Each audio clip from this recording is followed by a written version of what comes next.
Dear class 12th student 2021 and 22 board exam preparation students ध्यान दीजिए।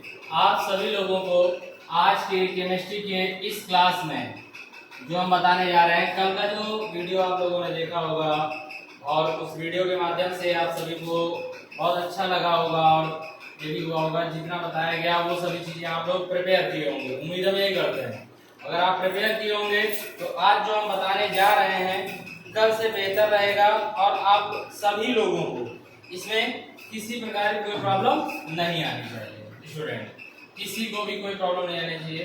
बस एक ही रिक्वेस्ट है कि आप वीडियो देखिए और आप अपने साथियों, अपने सहपाठियों, अपने मित्रगणों सब एक ही होता है और अपने रिलेशन में जहाँ तक हो सके वहाँ तक बताइए कि वीडियो देखें केमिस्ट्री का, और इससे सभी लोगों को इस चैनल से सभी की प्रॉब्लम सॉल्व हो जाएंगी। अपने रिलेटिव में जो भी आपके यहाँ केमिस्ट्री पढ़ने वाले हैं किसी भी बोर्ड से, और स्टूडेंट अगर वो समझने में संयम रखता है तो 100% हमारे चैनल द्वारा उसको सफलता मिलेगी। और बोर्ड एग्जाम के प्रिपरेशन के लिए एक या दो दिन में हम इंपॉर्टेंट क्वेश्चन डालेंगे और क्विज वगैरह भी इसी में डालेंगे। परेशान बिल्कुल मत होइए, तो आप लोग सामयिकता से एकदम नामुमकिनता से पढ़ाई करते रहिए स्टूडेंट। अब ध्यान दीजिएगा, केमिस्ट्री की आज जो न्यू क्लास है आपकी, आज अच्छा सा एक माहौल से बताने जा रहे हैं आपको, वो है method of preparation haloalkane या haloalkane method of preparation, यानी कि हेलो एल्केन या एल्किल हैलाइड के बनाने की सामान्य विधियां। General method of preparation haloalkane, आप इंग्लिश में भी डाल सकते हैं, हिंदी में डालना है तो लिख सकते हैं कि एल्किल हैलाइड बनाने की सामान्य विधियां। अब सामान्य विधि का नाम आ गया है यहाँ पर, जनरल मेथड का नाम आया है। अगर आप जनरल मेथड में जान लेते हैं तो उम्मीद ये करते हैं कि कैसा भी होगा, कुछ भी होगा, सबसे आप बना पाएंगे। ठीक है, तो नंबर एक इसका जो होगा स्टूडेंट वो होगा आपका एल्केन द्वारा। एल्केन के बारे में कल मैंने बताया था आपको। तो एल्केन क्या होते हैं? एल्केन आपके सिंपल में हम देखते हैं तो RH जो होता है, R सिंगल बॉन्ड H जो होता है, इसे हम सभी लोग एल्केन ही कहते हैं। क्या कहते हैं? एल्केन कहते हैं स्टूडेंट। तो ये आपका एल्केन हो गया, R सिंगल बॉन्ड H आपका एल्केन हो गया है। और इस एल्केन द्वारा हमें एल्किल हैलाइड बनाना है। इस एल्केन द्वारा एल्किल हैलाइड बनाना है, एकदम सिंपल है, कुछ नहीं स्टूडेंट। अब करना क्या है कि अगर एल्केन, क्योंकि जो मेथड है आपका उस मेथड के अकॉर्डिंग अगर देखेंगे तो कोई भी एल्केन हो, एनी वन एल्केन, कैसा भी एल्केन हो, उस एल्केन का किसी भी हैलाइड के साथ, हैलाइड को हमने X से रिप्रेजेंट किया था कल, तो हैलाइड आपका X हो गया, X2 के साथ सनलाइट की प्रेजेंटेशन में यहाँ पर सनलाइट आप H न्यू, सनलाइट की प्रेजेंटेशन में H न्यू ऐसे आप दिखा दोगे, या अगर आपको नहीं दिखाना है तो आप यहाँ पर लिख सकते हो प्रकाश की उपस्थिति में। ठीक है, तो सनलाइट की प्रेजेंटेशन में आपका जो यहाँ पर अल्ट्रावायलेट किरणें होती हैं, वो अल्ट्रावायलेट किरणों की प्रेजेंटेशन में आपका जो हाइलाइट्स होता है, X सिंगल बॉन्ड X है, ये आपका ये X बॉन्ड सिंगल बॉन्ड टूटेगा इसके साथ में और यहाँ से हाइड्रोजन हैलाइड के रूप में बाहर निकल जाएगा। क्या निकल जाएगा? हाइड्रोजन हैलाइड के रूप में बाहर निकल जाएगा। बचेगा क्या स्टूडेंट? एल्किल हैलाइड RX बन गया। देखिए एल्किल हैलाइड, यानी कि किसी भी एल्केन की अप्रिया यदि हम किसी भी प्रकार के हैलाइड्स के साथ सनलाइट की प्रेजेंटेशन में कराते हैं तो हाइड्रोजन हैलाइड रिमूव हो जाते हैं और एल्किल हैलाइड प्राप्त होते हैं। हाइड्रोजन हैलाइड रिमूव हो जाते हैं और एल्किल हैलाइड प्राप्त होते हैं। जनरल एकदम है, कोई दिक्कत किसी को? अब फॉर एग्जांपल हम कैसे जानेंगे? मान लीजिए यहाँ पर ए पार्ट हम ले लेते हैं इसका एग्जांपल में, तो इसके एग्जांपल में हमने ए पार्ट ले लिया है, तो उस ए पार्ट पे ध्यान देना है आपको। मेथेन CH4 सभी को पता है एल्केन होता है, सबसे छोटा एल्केन यही है आपका, और CH4 है, इसकी अप्रिया मैंने क्लोरीन के साथ करा दी, क्लोरीन के साथ सनलाइट की प्रेजेंटेशन में, तो आपका यहाँ से एक हाइड्रोजन क्लोरीन के साथ रिमूव करेगा, हाइड्रोजन क्लोराइड के रूप में बाहर निकल जाएगा, और यहाँ पर CH3 और ये आपका Cl। देखिए मेथिल क्लोराइड बन गया, नहीं बन गया? और मेथिल क्लोराइड स्टूडेंट आपको कल भी बताया था हमने, क्या है आपका? एल्किल हैलाइड है। क्या है? एल्किल हैलाइड है। अगर इसी मेथिल क्लोराइड को रिएक्शन आप रोकना चाहे रोक दीजिए, नहीं रोकना चाहते आगे बढ़ा सकते हैं। तो मेथिल क्लोराइड जो आपका प्राप्त हुआ है, इस मेथिल क्लोराइड को पुनः क्लोरीन के साथ हम सनलाइट की प्रेजेंटेशन में रिएक्शन कराएंगे तो आपका बनेगा CH2Cl2 प्लस HCl। ये क्या हो गया, ये था मोनोहाइड्रिक एल्किल हैलाइड, ये था डाइहाइड्रिक एल्किल हैलाइड। आगे अगर हम डाइहाइड्रिक एल्किल हैलाइड को पुनः क्लोरीन के साथ सनलाइट की प्रेजेंटेशन में रिएक्शन कराएंगे तो हमारा बनेगा ट्राइहाइड्रिक एल्किल हैलाइड और HCl आपका बाहर निकल जाएगा। जो आपका ट्राइहाइड्रिक एल्किल हैलाइड है, इसको पुनः हम क्लोरीन के साथ क्लोरीनेशन करा देंगे, रिएक्शन करा देंगे तो आपका यहाँ पर क्या हो जाएगा, CCl4 प्राप्त हो जाएगा और HCl बाहर निकल जाएगा स्टूडेंट। तो ये क्या था आपका ट्राइहाइड्रिक था, ये क्या आ गया आपका पॉली आ गया, टेट्रा आ गया, यानी कि कार्बन टेट्राक्लोराइड प्राप्त हो गया। तो हमें एक ही रिएक्शन से, यानी कि अगर हम किसी भी एल्केन का क्लोरीनेशन करा देते हैं, हाइड्रोजनेशन करा देते हैं तो उससे क्या होता है, एल्किल हैलाइड प्राप्त हो जाते हैं। क्या स्टूडेंट प्राप्त हो जाते हैं, एल्किल हैलाइड प्राप्त हो जाते हैं। मैंने एक एग्जांपल ये बताया, मान लीजिए दूसरा एग्जांपल आपके दिमाग में स्टूडेंट समझिएगा। मान लेते हैं सपोज दैट हमने ले लिया एथेन, क्या ले लिया स्टूडेंट, एथेन ले लिया और इसकी अपक्रिया हमने ब्रोमीन के साथ करा दी, इसके साथ स्टूडेंट ब्रोमीन के साथ करा दी सनलाइट की प्रेजेंटेशन में। तो ब्रोमीन के साथ में जब रिएक्शन होगी तो यहाँ से एक हाइड्रोजन रिमूव करेगा ब्रोमीन के साथ में, हाइड्रोजन ब्रोमाइड के रूप में बाहर निकल जाएगा और यहाँ पर क्या प्राप्त हो जाएगा आपका C2H5Br। ये क्या हो जाएगा आपका एथिल ब्रोमाइड, और एथिल ब्रोमाइड क्या होता है, एक प्रकार का एल्किल हैलाइड होता है। क्या होता है स्टूडेंट, एक प्रकार का एल्किल हैलाइड होता है। अब किसी भी एल्केन से कह दिया किसी भी प्रकार का एल्किल हैलाइड बनाना तो आपके लिए एकदम सरल हो जाएगा। मान लीजिए सपोज दैट किसी ने कहा कि कैसे प्राप्त करोगे, एथेन से एथिल क्लोराइड, सिंपल एकदम एथेन की अपक्रिया क्लोरीन के साथ आप करा देंगे, सनलाइट प्रेजेंटेशन में एथिल क्लोराइड बन जाएगा आपका। किसी ने कहा कैसे प्राप्त करोगे आपका प्रोपेन से प्रोपिल ब्रोमाइड, प्रोपेन की अपक्रिया ब्रोमीन के साथ करा दीजिए सनलाइट प्रेजेंटेशन में और आपका क्या प्राप्त हो जाएगा, प्रोपिल ब्रोमाइड प्राप्त हो जाएगा। स्टूडेंट हम ये समझ रहे होंगे, आप लोगों को ये चीज समझ में आई होगी। ये आपका एक फर्स्ट मेथड ऑफ प्रिपरेशन था, एकदम general first method of preparation, और इसके साथ मैंने इसके सब एग्जांपल बताए आपको। अब नेक्स्ट आपका मेथड ऑफ प्रिपरेशन होगा, इसे नोट डाउन कर लीजिए। इसका नेक्स्ट है आपका एल्कीन द्वारा। ये तो आपका एल्केन से हो गया है, अब नेक्स्ट है आपका एल्कीन द्वारा। तो स्टूडेंट इसमें परेशान बिल्कुल मत होइए, रिएक्शन कैसे समझ में आएगी, रिएक्शन चुटकी की बात होती है, परेशान बिल्कुल, केवल जो बता रहे हैं इस चीज को आप नोट डाउन करते हुए और कंप्लीट करते चलिए। मैं गारंटी लेता हूं कहीं पर कोई दिक्कत आए तो बताइएगा हमें। आपका अब आ गया एल्कीन द्वारा, सेकंड है आपका एल्कीन द्वारा। तो आपको पता है एल्कीन जो होते हैं वो अनसैचुरेटेड हाइड्रोकार्बन होते हैं। क्या होते हैं, अनसैचुरेटेड हाइड्रोकार्बन होते हैं। तो अनसैचुरेटेड हाइड्रोकार्बन होते हैं, इन्हें हम रिप्रेजेंट किससे करते हैं, R single bond CH double bond CH2। ये आपका है, क्या है आपका RCH डबल बॉन्ड CH2। ये क्या है, एल्कीन। अब ये आपका उच्च एल्कीन में आ जाए। नॉर्मल एल्कीन जो होता है उसे हम रिप्रेजेंट नहीं कर सकते क्योंकि उसमें क्या होता है, CH2 डबल बॉन्ड CH2 होता है सामान्य रूप से, ठीक है। तो इसलिए अगर आप प्रेजेंस भी करना चाहते हो कोई दिक्कत नहीं, क्योंकि R जो होता है एल्किल समूह वो मुख्य रूप से हमारा फार्मा H होता है सिंगल बॉन्ड के साथ में, यहाँ से रिप्रेजेंट करता है। तो अगर हम यहाँ H लेते हैं आपका तब पर भी हो जाता है, ठीक है।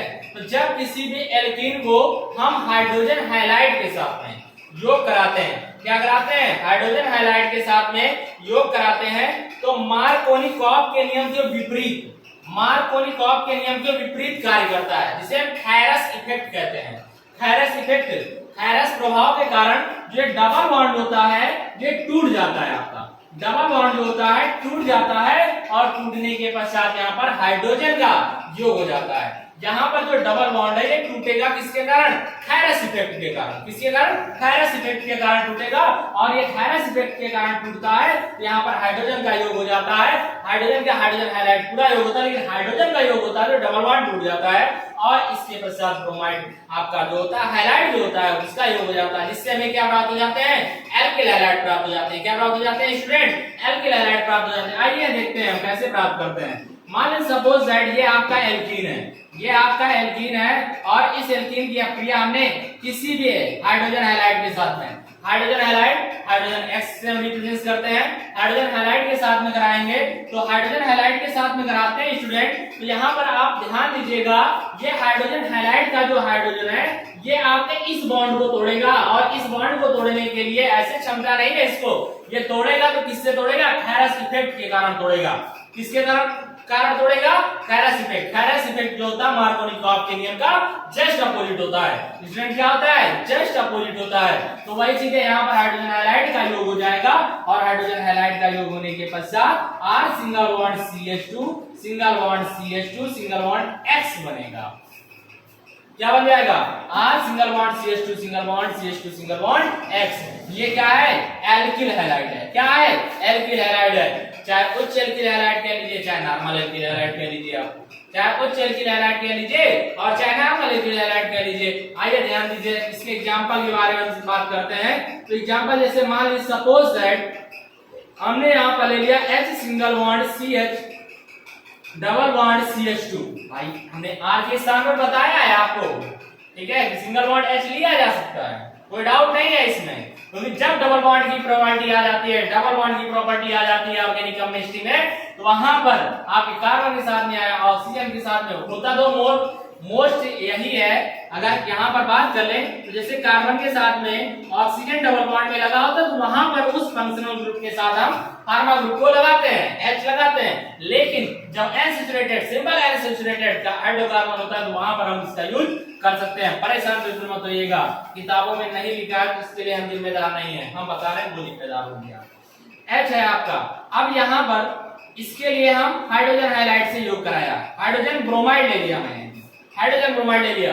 तो हाइड्रोजन ब्रोमाइड है तो ये यहाँ से उठ के इसको तोड़ेगा, ये डबल बॉन्ड को खैरस इफेक्ट से, और तोड़ने के पश्चात यहाँ पर क्या बनाएगा, CH3 single bond CH2 Br। देखिए स्टूडेंट बन गया एक नया कंपाउंड और बन गया क्या आपका CH5Br, जो क्या है, एथिल ब्रोमाइड है। क्या है आपका, एथिल ब्रोमाइड। स्टूडेंट क्या है, ये एथिल ब्रोमाइड है। और एथिल ब्रोमाइड क्या होता है, एक प्रकार का एल्किल हैलाइड होता है। स्टूडेंट ये आपके लिए इंपॉर्टेंट है, ये अपने दिमाग में रख लीजिएगा, क्योंकि ये क्या होता है, दिमाग से हट जाता है, इसलिए ये इंपॉर्टेंट है। और यहाँ पर ये भी पूछ लिया जाता है कि जब किसी भी एल्कीन का हाइड्रोजन हैलाइड से योग कराते हैं तो वहां पर कौन सा इफेक्ट कार्य करता है, कौन सा प्रभाव कार्य करता है, तो खैरस प्रभाव या मार्कोनिकॉफ का नियम के विपरीत प्रभाव कार्य करते हैं, मार्कोनिकॉफ के नियम के विपरीत प्रभाव कार्य करते हैं स्टूडेंट। तो बस नेक्स्ट हम देखते हैं CH3 single bond CH double bond CH2। ये आपका क्या था, ये आपका एथिलीन था। एथिलीन को हाइड्रोजन ब्रोमाइड के साथ क्रिया कराई गई तो एथिल ब्रोमाइड प्राप्त हो गया। एथिलीन की हाइड्रोजन ब्रोमाइड के साथ क्रिया कराई गई तो एथिल ब्रोमाइड प्राप्त हुआ। अब यहाँ पर क्या हो गया, प्रोपिलीन। क्या आ गया, प्रोपिलीन। प्रोपिलीन की हाइड्रोजन क्लोराइड के साथ क्रिया कराई गई तो खैरस इफेक्ट के कारण हाइड्रोजन क्लोराइड का योग हो जाता है प्रोपिलीन में और बनता क्या है, प्रोपिल क्लोराइड। प्रोपिल क्लोराइड क्या बनता है स्टूडेंट, प्रोपिल क्लोराइड। क्या बनता है, प्रोपिल क्लोराइड बनता है। क्या बनता है, प्रोपिल क्लोराइड। तो अगर कोई कहेगा एल्किल हैलाइड उच्च और नॉर्मल दोनों प्राप्त होते हैं तो ये सत्य है। ये क्या है, नॉर्मल एल्किल हैलाइड बना, ये क्या हुआ, उच्च एल्किल हैलाइड बना। अब इससे कितना भी उच्च एल्किल हैलाइड एल्कीन द्वारा बनाया जा सकता है। तो ये आपके दो हो गए हैं। एक बार फिर से इसे समझने की कोशिश करिएगा, फिर से ध्यान दीजिएगा। जब किसी एल्कीन की हाइड्रोजन हैलाइड के साथ योगात्मक क्रिया कराई जाती है तो हाइड्रोजन हैलाइड का हाइड्रोजन खैरस प्रभाव के कारण एल्कीन के डबल बॉन्ड को द्विबंध को तोड़ देता है और योग करके एल्किल हैलाइड बनाता है। क्या बनाता है, एल्किल हैलाइड बनाता है। योग करके क्या बनाता है स्टूडेंट, एल्किल हैलाइड बनाता है। किसी को कोई डाउट हो तो बताइएगा, कहीं कमेंट बॉक्स में जरूर लिखिएगा कहां पर क्या नहीं समझ में आया है स्टूडेंट। अब इसमें आपका ये हो गया है दो मेथड ऑफ प्रिपरेशन, पहला आपका एल्केन से हो गया है, दूसरा आपका एल्कीन से हो गया है। अब तीसरा जो है वो आप एल्कोहल से करेंगे। किससे करेंगे स्टूडेंट, एल्कोहल से करेंगे। तो अब एल्कोहल से कैसे करेंगे इसे नोट डाउन कर लीजिएगा। अब एल्कोहल से कैसे करेंगे ध्यान दीजिएगा। एल्कोहल की प्रॉपर्टी कई सारी हैं, ऐसा नहीं है कि बस एक प्रॉपर्टी है, एक प्रॉपर्टी से हम काम चला लेंगे। पहला जो है एल्कोहल का, वो एल्कोहल है आपका एल्कोहल की हाइड्रोजन हैलाइड के साथ अपक्रिया द्वारा, और जब एल्कोहल की हाइड्रोजन हैलाइड के साथ क्रिया कराई जाती है तो वहां पर वाटर रिमूव हो जाता है। आपका क्या रिमूव हो जाता है? वाटर रिमूव हो जाता है। वाटर रिमूव होने की कंडीशन ये होती है कि जब कभी वाटर रिमूव हो रहा होगा रिएक्शन में, तो इसका मतलब है वहां पर निर्जलीकरण हो रहा होगा, और निर्जलीकरण हुआ होगा तो वहां पर निर्जलीकारक प्रयोग किया गया होगा, और स्टूडेंट निर्जलीकारक के रूप में हम यहाँ पर प्रयोग क्या कर रहे हैं? जिंक क्लोराइड का प्रयोग कर रहे हैं। किसका प्रयोग कर रहे हैं? जिंक क्लोराइड का प्रयोग कर रहे हैं। एकदम सिंपल है, ध्यान दीजिएगा बस। जैसे हम अल्कोहल की बात करेंगे तो अल्कोहल क्या होता है? R सिंगल बॉन्ड OH होता है। सभी को पता है कि R सिंगल बॉन्ड OH क्या होता है? अल्कोहल होता है। क्या होता है? अल्कोहल होता है। और जब अल्कोहल की क्रिया हम किसके साथ कराते हैं? अगर हाइड्रोजन हैलाइड के साथ करा देते हैं। किसके साथ करा देते हैं स्टूडेंट? हाइड्रोजन हैलाइड के साथ करा देते हैं, तो उससे क्या है? जिंक क्लोराइड की उपस्थिति में जिंक क्लोराइड, अब ये जिंक क्लोराइड जो यहाँ पर आया है स्टूडेंट, ये निर्जल होगा। कैसा होगा? एक्वस जिंक क्लोराइड की उपस्थिति में अगर हम रिएक्शन करा देते हैं यहाँ पर, तो ये या आपका लिए ड्राई का लिए ज्यादा अच्छा रहेगा। ड्राई जिंक क्लोराइड की प्रेजेंटेशन में रिएक्शन कराएंगे तो ये हाइड्रोजन और ये हाइड्रोक्साइड, ये दोनों आपस में ऐड होकर बाहर वाटर के रूप में रिमूव हो जाएंगे, क्योंकि यहाँ पर क्या है? जिंक क्लोराइड वाटर रिमूवल है, वाटर रिमूवल कंपोनेंट है। ये वाटर को रिमूव कर दिया, अब बचा के हमारे पास R और X बचा है। R और X आपस में योग करेंगे और बनाएंगे एल्किल हैलाइड। क्या बना लिया स्टूडेंट? Alkyl halide. एकदम सिंपल सी बात है, यानी कि जब किसी भी अल्कोहल की अपक्रिया हाइड्रोजन हैलाइड के साथ ड्राई जिंक क्लोराइड की प्रेजेंटेशन में हम कराते हैं तो एल्किल हैलाइड प्राप्त होता है। वाटर आपका बाहर निकल जाता है, जल आपका बाहर निकल जाता है स्टूडेंट। बस सेम वही चीज है। मान लीजिए फॉर एग्जांपल इसकी हम देखेंगे तो अगर यहाँ पर हमने लिया मैथिल एल्कोहल की क्रिया अगर हम हाइड्रोजन क्लोराइड के साथ कराते हैं, हाइड्रोजन क्लोराइड के साथ कराते हैं और किसके? जिंक क्लोराइड की प्रेजेंटेशन में, जिंक क्लोराइड की प्रेजेंटेशन में, तो जिंक क्लोराइड की प्रेजेंटेशन में जब कभी भी कराएंगे तो यहाँ पर क्या हो जाएगा? मैथिल क्लोराइड बन जाएगा। R के स्थान पे हमने CH3 लिया है ना, तो यहाँ पर रखेंगे CH3, और X के स्थान पर हमने क्या लिया है? Cl लिया है ना, तो Cl रखेंगे, और H और OH मिलके क्या हो जाएगा? H2O बना लेगा। स्टूडेंट क्या बना लेगा? H2O। यानी कि मैथिल एल्कोहल से कैसे प्राप्त करोगे? मैथिल एल्कोहल से मैथिल क्लोराइड, तो मैथिल एल्कोहल की अपक्रिया हाइड्रोजन क्लोराइड के साथ जिंक क्लोराइड की उपस्थिति में कराई जाती है तो मैथिल क्लोराइड प्राप्त होता है, वाटर बाहर निकल जाता है। इसी प्रकार से नेक्स्ट हम देखेंगे, अगर हम एथिल एल्कोहल ले लेते हैं स्टूडेंट, एथिल एल्कोहल ले लेते हैं और एथिल एल्कोहल की अपक्रिया हाइड्रोजन ब्रोमाइड के साथ कराते हैं। किसके साथ कराते हैं? हाइड्रोजन ब्रोमाइड के साथ कराते हैं। ड्राई जिंक क्लोराइड की प्रेजेंटेशन में, तो यहाँ पर क्या होगा? जो H होगा प्लस का होगा, H माइनस का होता है। अगर आयन के रूप में देखेंगे स्टूडेंट तब पर भी हम कर सकते हैं, बहुत बड़ी बात नहीं, एकदम सिंपल सी बात। OH आपका माइनस आयन होता है और ये H प्लस आयन होता है। Br यहाँ माइनस हो जाएगा, ये प्लस हो जाएगा, ये दोनों आपस में ऐड हो जाएंगे, ये दोनों आपस में ऐड हो जाएंगे। क्लास 9 में आप लोग पढ़ के होंगे किसी भी कंपाउंड का प्लस आयन दूसरे कंपाउंड के माइनस आयन से योग करता है, और पहले कंपाउंड का माइनस आयन दूसरे कंपाउंड के प्लस आयन से योग करता है। ये तो सिंपल सी बात है, इसमें कौन सी बड़ी बात है? यहाँ एल्की आपका आ गया C2H5 और यहाँ पर Br दिया आपका आ जाएगा C2H5Br, और यहाँ पर बन जाएगा वाटर आपका बाहर निकल जाएगा, और ये क्या बन गया? आपका मेन कंपाउंड, और मेन कंपाउंड के रूप में आपके सामने क्या आया है? एथिल ब्रोमाइड आ गया स्टूडेंट। क्या आ गया है? एथिल ब्रोमाइड आ गया। क्या आ गया स्टूडेंट? एथिल ब्रोमाइड आपका हो गया, मेन कंपाउंड के रूप में एथिल ब्रोमाइड आ गया। नेक्स्ट इसी प्रकार थर्ड हम देखते हैं, कोई एक हायर कंपाउंड ले लेते हैं, प्रोपिल एल्कोहल ले लेते हैं। प्रोपिल एल्कोहल आपका C3H7OH, ये आपका प्रोपिल एल्कोहल है। प्रोपिल एल्कोहल की अपनी आपने मान लिया हाइड्रोजन क्लोराइड के साथ करा दिया, सेम प्रेजेंटेशन हो जाएगी। प्रेजेंटेशन नहीं चेंज करेंगे स्टूडेंट, सेम प्रेजेंटेशन में हमने करा दिया तो आपका क्या बन गया? यहाँ पर प्रोपिल ब्रोमाइड बन गया। क्या बन गया? प्रोपिल ब्रोमाइड बन गया, प्रोपिल क्लोराइड बन गया, और वाटर आपका बाहर निकल गया। स्टूडेंट 3 मेथड्स ऑफ प्रिपरेशन अभी हमने आपको बताए हैं। इन 3 मेथड ऑफ प्रिपरेशन में अगर आप लोग चाहें एक मेथड ऑफ प्रिपरेशन की 10 रिएक्शन करेंगे तो 3 मेथड ऑफ प्रिपरेशन बनाया तो इससे आपका ऊपर 30 मेथड ऑफ प्रिपरेशन हो जाएंगे और आपकी कैसी भी मेथड ऑफ प्रिपरेशन या किसी भी प्रकार का आपकी रिएक्शन होगी वो बहुत आसानी से कंप्लीट कर पाओगे, उसमें कोई डाउट, किसी भी प्रकार का कोई डाउट नहीं आएगा स्टूडेंट। ठीक है, अब नेक्स्ट आते हैं, इसी में अल्कोहल में हमें नेक्स्ट आना है। तो नेक्स्ट आपका क्या होता है कि अल्कोहल की फास्फोरस हाइलाइट के साथ अभिक्रिया।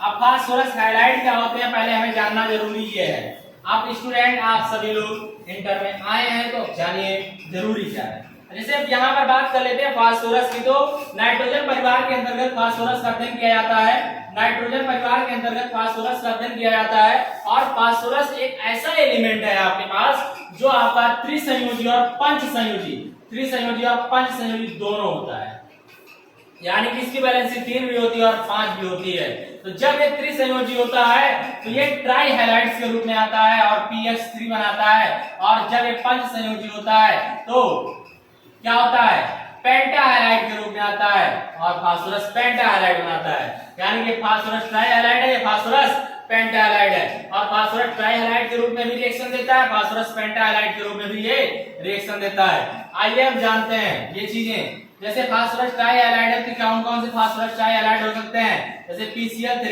एक आ जाएगा phosphorus trichloride, PBr3 phosphorus tribromide, PI3 phosphorus triiodide, इसी प्रकार से PCl5 phosphorus pentachloride, PBr5 phosphorus पेंटाब्रोमाइड, PI5 ये क्या हो जाएगा आपका फास्फोरस पेंटाआयोडाइड, फास्फोरस पेंटाआयोडाइड।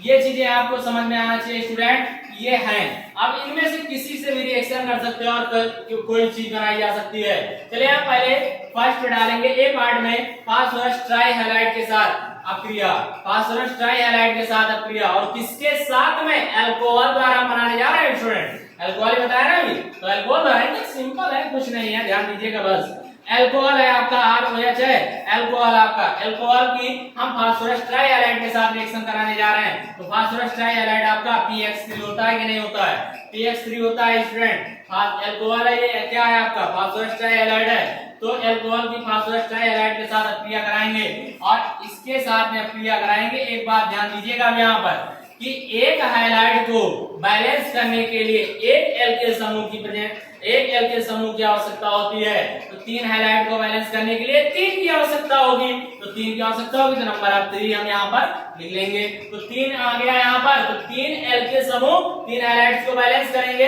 तो बनेगा 3, नंबर ऑफ 3 एल्किल हैलाइड, क्या बन जाएंगे नंबर ऑफ 3 एल्किल हैलाइड। अब यहाँ पर बचा P, आ गया एक P बचा है, सिंगल P बचा है और यहाँ पर 3 O बचे हैं और 3 H बचे हैं। तो आपका एक फार्मूला होता है H3PO3, H3PO3, ये क्या होता है आर्थोफास्फोरस अम्ल होता है। क्या होता है स्टूडेंट, आर्थोफास्फोरस अम्ल होता है। क्या होता है आर्थोफास्फोरस अम्ल। अगर यहाँ 4 लग जाएगा H3PO4 तो आर्थोफास्फोरिक अम्ल हो जाएगा। इससे कौन सी बड़ी बात है, तो जानते हैं तुम लोग, समझदार हो। ये आपका आ गया। मान लेते सपोज दैट स्टूडेंट यहाँ पर कि ये आपका एल्किल अल्कोहल है, जहां पर हमने ले लिया है मैथिल अल्कोहल। क्या ले लिया, मैथिल अल्कोहल CH3OH, और इसकी अभिक्रिया हमने PCl3 के साथ में करा दी, इसके साथ में करा दी PCl3 के साथ में, फास्फोरस ट्राइक्लोराइड के साथ में। तो फास्फोरस ट्राइक्लोराइड के साथ में कराएंगे तो जब अल्कोहल की अभिक्रिया फास्फोरस ट्राइक्लोराइड के साथ कराई जाती है तो आपका प्राप्त क्या होता है, क्या प्राप्त होगा मैथिल क्लोराइड। क्या प्राप्त हो जाएगा यहाँ पर मैथिल क्लोराइड, जो मैथिल अल्कोहल की अभिक्रिया आपने फास्फोरस ट्राइक्लोराइड के साथ कराई है ना, तो क्या प्राप्त होगा मैथिल क्लोराइड प्राप्त होगा स्टूडेंट, मैथिल क्लोराइड CH3Cl, और आपका निकल के जाएगा वही कंपाउंड निकल रहा है H3PO3। तो सिंपल सी बात है। अगर मान सपोज दैट हमने यहाँ पर ले लिया है एथिल अल्कोहल, एथिल अल्कोहल क्या हो जाएगा C2H5OH, और C2H5 की अभिक्रिया में PBr3 के साथ करा दिया है। कैसे प्राप्त करोगे अल्कोहल से, एथिल अल्कोहल से phosphorus tribromide, sorry phosphorus bromide, गलती हो गई। कैसे प्राप्त करोगे एथिल अल्कोहल से एथिल ब्रोमाइड, कैसे प्राप्त करोगे एथिल अल्कोहल से एथिल ब्रोमाइड। अब एथिल ब्रोमाइड प्राप्त करना है तो यहाँ पर नंबर आप 3 ले लेंगे और इसके साथ में रिएक्शन करा देंगे, 3C2H5 Br हो जाएगा और यहाँ पर आपका H3PO3 निकल जाएगा बाहर। इस प्रकार से इसकी भी 10 रिएक्शन आप कर सकते हो, तो कुल मिला के 40 रिएक्शन। अब इसके बाद नेक्स्ट जो आता है टॉपिक आपके लिए स्टूडेंट, वो है फास्फोरस पेंटाहाइलाइड के साथ में अपक्रिया। किसके साथ में अपक्रिया? फास्फोरस पेंटाहाइलाइड के साथ अपक्रिया। तो जब अल्कोहल की अपक्रिया या एल्किल अल्कोहल या मोनोहाइड्रिक अल्कोहल की अपक्रिया फास्फोरस पेंटाहाइलाइड के साथ कराई जाती है। किसके साथ में कराई जाती है स्टूडेंट? फास्फोरस पेंटाहाइलाइड के साथ में कराई जाती है। तो अब फास्फोरस पेंटाहाइलाइड के साथ में कराई जाएगी तो क्या बनेगा, ध्यान दीजिएगा। तो यहाँ पर आपका पहला तो प्राप्त होता है एल्किल हैलाइड। क्या बन जाता है? एल्किल हैलाइड बन जाता है। क्या बन जाता है? Alkyl halide. दूसरा क्या बन जाता है? POCl3, POX3 हो जाएगा आपका। तीसरा हो जाएगा आपका HX। ठीक है, यानी कि ये आपका एल्किल हैलाइड बन गया। ये क्या हो गया? फास्फोरिल हैलाइड हो गया। क्या हो गया? फास्फोरिल हैलाइड। और ये क्या हो गया? Hydrogen halide. क्या हो गया? Hydrogen halide. बना कैसे? एक 5 थे हमारे पास, नंबर ऑफ 5 थे हमारे पास हैलाइड, तो एक हैलाइड तो इसके साथ बैलेंस हो गया, एक हैलाइड इसके साथ बैलेंस हो गया। अब बचे हमारे पास नंबर ऑफ 3 हैलाइड ना, तो 3 हैलाइड्स इसके साथ बैलेंस होंगे, लेकिन फास्फोरस भी ऐड होगा, तो POX3 हो जाएगा। स्टूडेंट समझ में आया? यानी कि जब कभी भी अल्कोहल की अपक्रिया फास्फोरस पेंटाहाइलाइड के साथ में कराई जाएगी तो एल्किल हैलाइड प्राप्त होगा, फास्फोरिल हैलाइड प्राप्त होगा और आपका हाइड्रोजन हैलाइड प्राप्त होते